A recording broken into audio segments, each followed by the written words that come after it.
Have you ever wondered why certain women seem to weaken a man's resolve with nothing more than a glance, while others speak endlessly and barely stir a heartbeat? Most people believe it's about beauty, charm, or well-timed words, but the truth is far more paradoxical. What melts the strongest masculine defenses is not what is shown, but what is quietly embodied. Carl Jung believed that the unconscious speaks in symbols, that the soul recognizes power beyond language, and tonight we descend into that deeper current. Picture a woman entering a room like a silent eclipse. She carries no theatrical flourish, no overt demand for attention, yet every man senses the shift in atmosphere. The energy she radiates is not learned in mirrors or borrowed from trends, it is the living signature of a psyche in conversation with its own shadow. Jung taught that when a person integrates the shadow, the hidden impulses, the unclaimed desires, they emanate a presence that others feel before they understand. She is that presence. The signals she sends are forbidden only because they cannot be faked. The first signal flickers in the way she inhabits silence. It is not shyness, not absence, but a charged stillness that invites the masculine unconscious to lean forward. Men are wired for pursuit, yet pursuit without mystery collapses into boredom. Her quiet is a corridor, a place where his own projections awaken. You can almost feel it, the subtle electricity when you resist the urge to fill every pause, allowing the air itself to speak. This is not manipulation, it is reverence for the power of the unspoken. Another signal lives in her gaze. Not the practiced stare of seduction, but the steady look of someone who has met her own darkness and does not flinch. Jung wrote of the anima, the inner feminine that calls a man toward the depths of his own soul. When her eyes hold both light and shadow, he senses that call. It is not the promise of safety but of transformation. A man does not crave perfection, he craves the mirror of his own becoming, and in her layered eyes he glimpses that endless horizon. Watch how she moves, unhurried, deliberate, as if time itself bends to her rhythm. Each step is a quiet refusal to be rushed, a reminder that desire must follow the body's own tide. Men feel this pacing in their bones. It unsettles the frantic ego and awakens something older, the instinct to align with her cadence, to earn each moment rather than seize it. In her presence, the modern race for instant gratification dissolves into a slower, more sacred chase. She speaks sparingly, yet when she does, her words arrive with the weight of inevitability. Not because she strives for poetry, but because every sentence springs from a core untouched by approval or fear. This grounded speech carries a subtle command, listen or be lost. It is the echo of the wise feminine, the archetype of the oracle, whose truth pierces without volume. You feel it when you speak from your own center, how the room seems to still, how even the loudest voice is quiet to hear. And beneath it all is an aura of self-chosen freedom.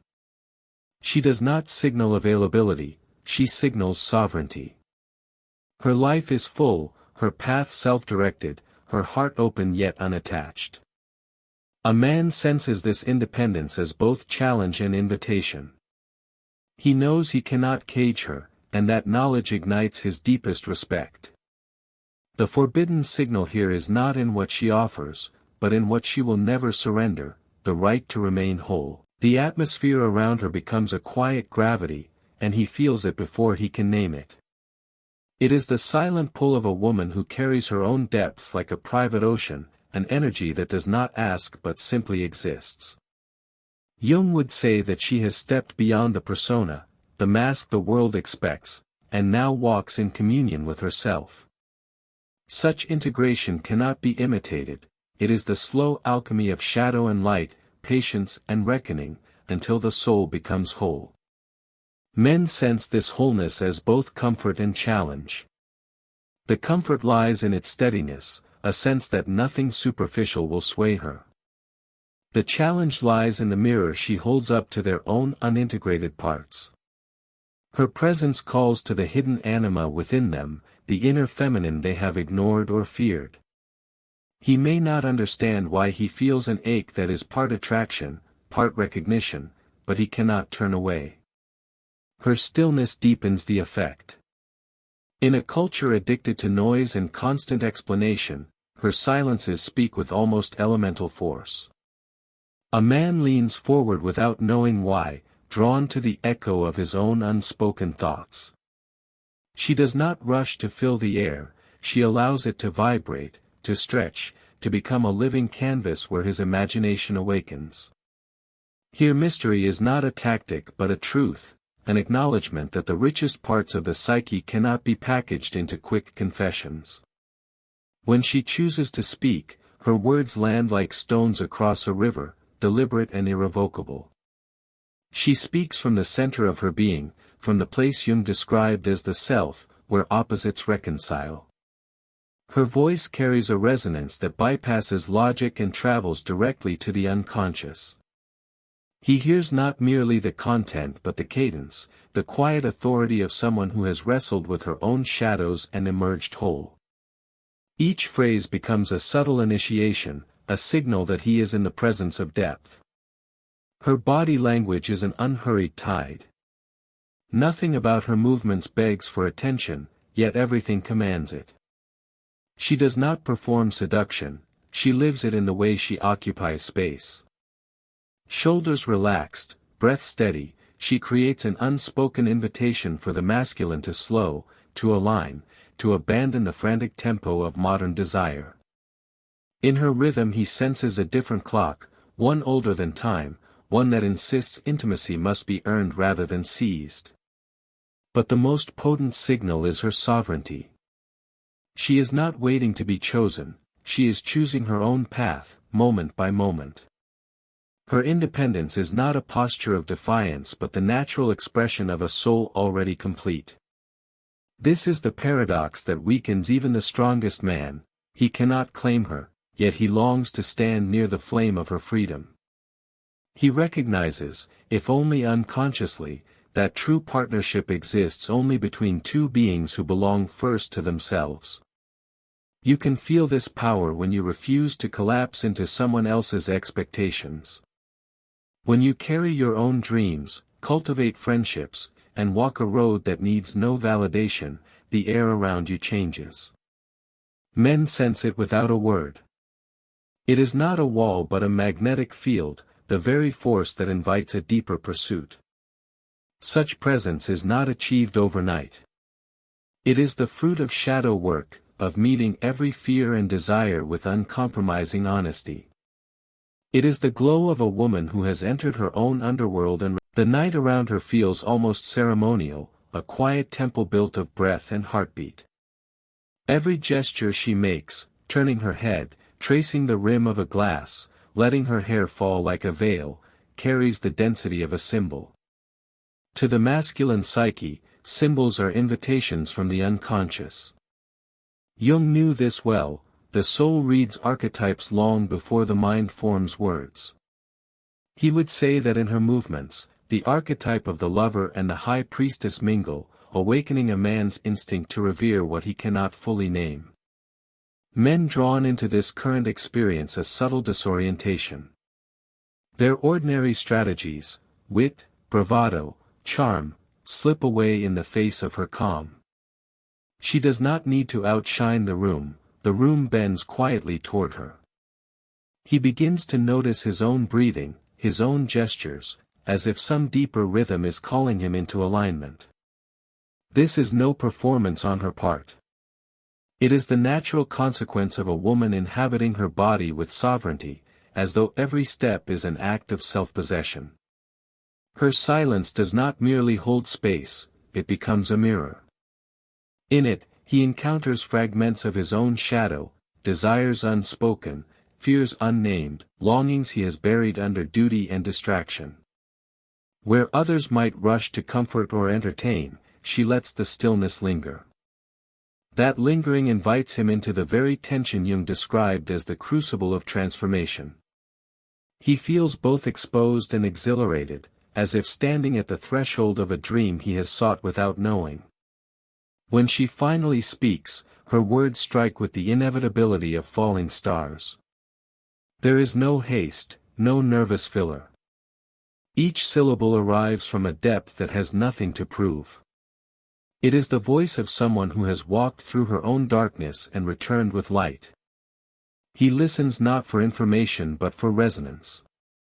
The sound enters him like music, bypassing intellect and stirring the archetypal memory of the oracle, the feminine figure whose insight can reorder a man's world. Her independence remains the axis of her magnetism. She is not a mystery to be solved but a universe to be witnessed.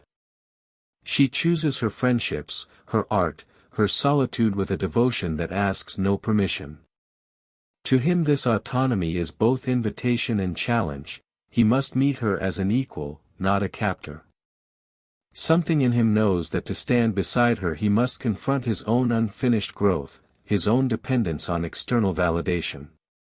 The very recognition ignites a quiet courage within him. Even the smallest interactions carry the weight of initiation. A shared glance becomes a labyrinth of possibility. A pause before answering draws him deeper into a field where ordinary time feels suspended. The masculine unconscious recognizes in her a gateway to the self, the place where opposites meet. It is why the strongest men find their defenses softening in her presence, why they feel an unfamiliar vulnerability that is neither weakness nor defeat but a call to greater wholeness.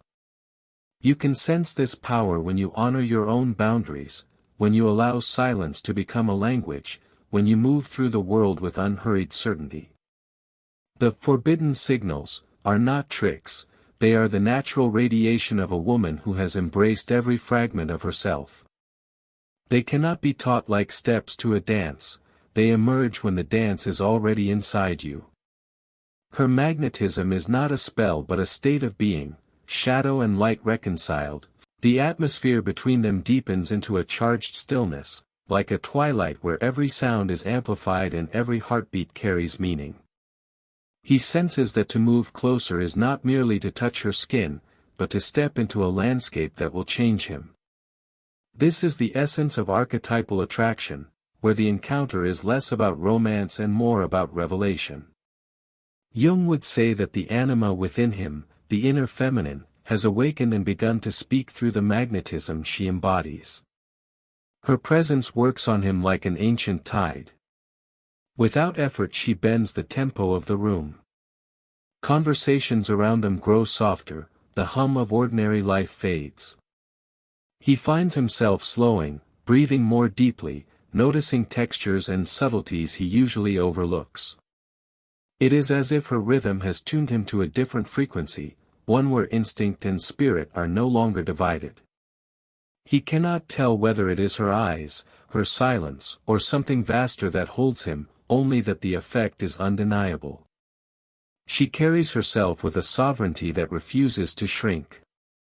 There is no coyness, no performance. Each movement is deliberate, but never rehearsed.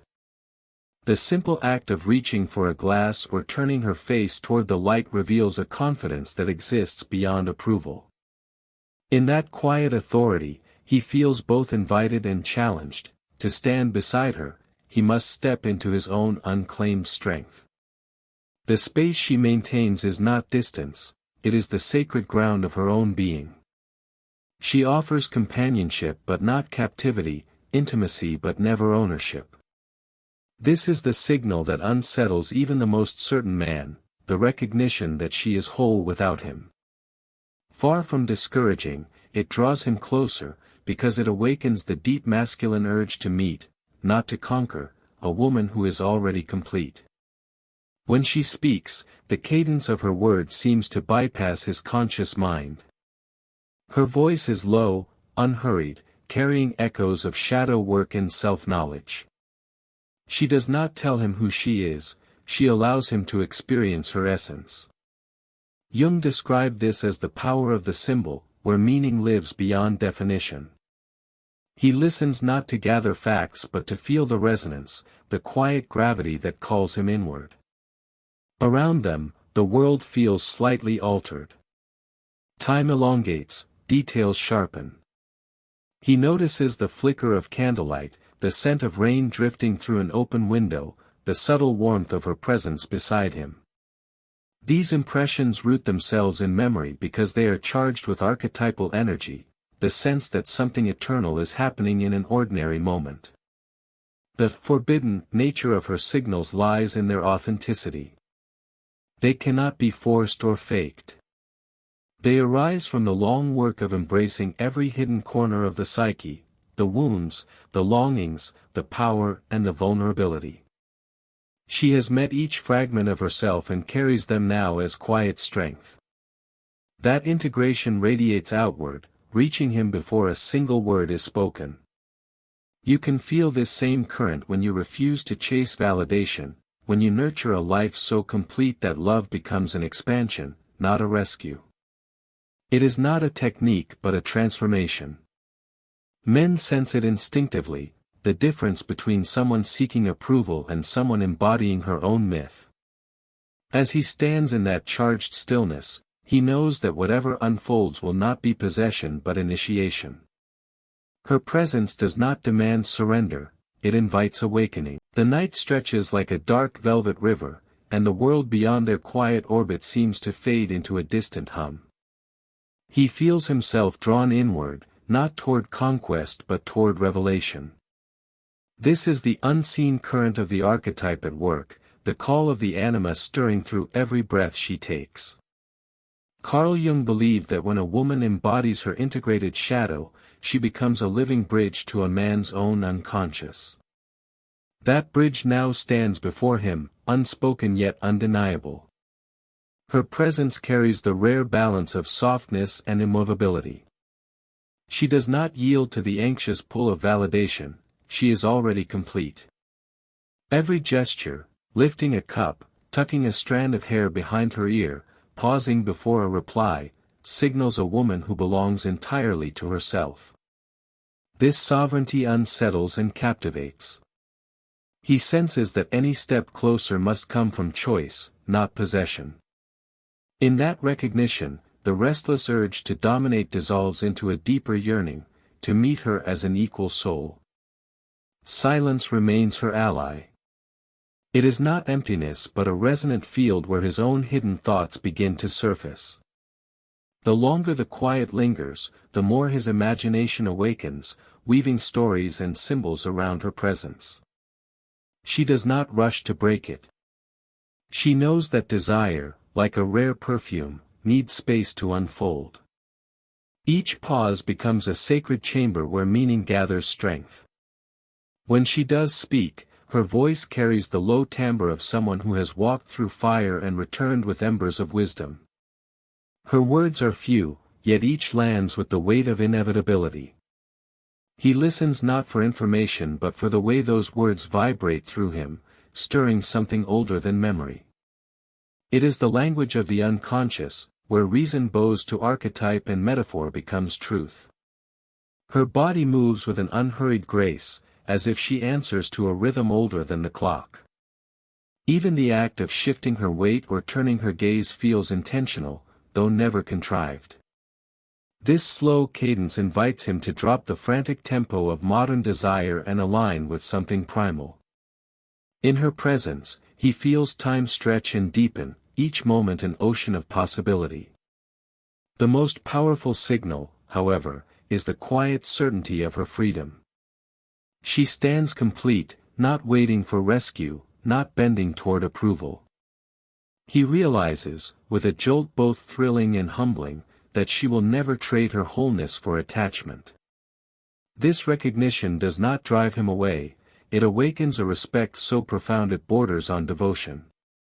He sees that loving her would mean loving a force of nature, never owning, only honoring. These are not tricks of seduction. They are the inevitable expressions of a woman who has embraced every shadow, every wound, every radiant possibility within herself.